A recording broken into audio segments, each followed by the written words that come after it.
So ito yung feeds mga ka-farmers na 8 pesos per kilo. Kanina nakakuha na naman tayo ng mga 4 na kilo. Yan o.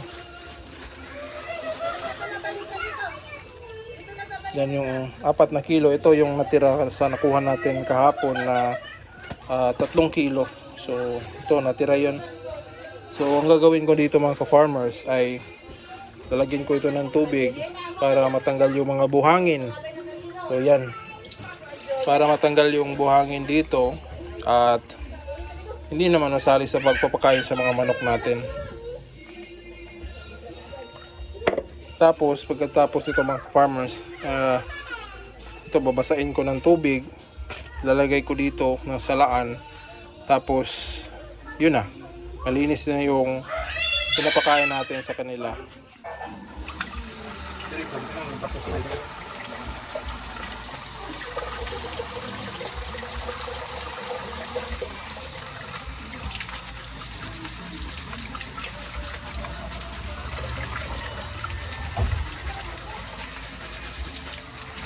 Wait, na magbago ano. Pagkakit ko pa ito yung sa akin din. Ano ba ka lang din? Itong kuhan may palita, ang iyahang.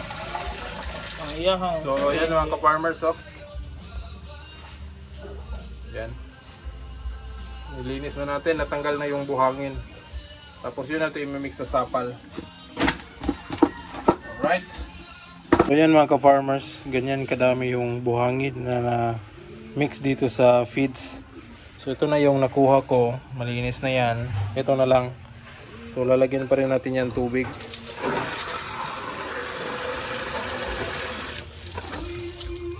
So sinasala natin yan mga ka-farmers. Yan yun.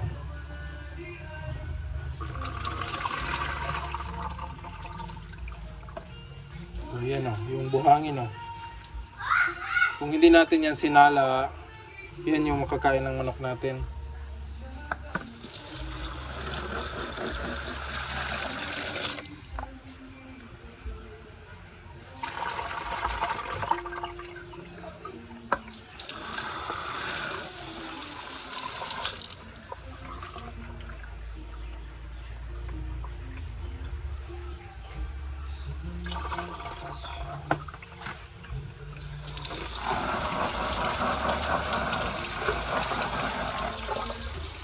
So yan o, yan yung malinis, wala ng buhangin.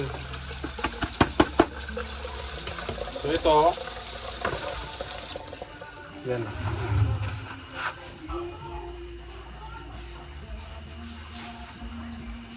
Dami talaga. Yan yung itatapon na natin. Ganyan karami yung nakukuha natin.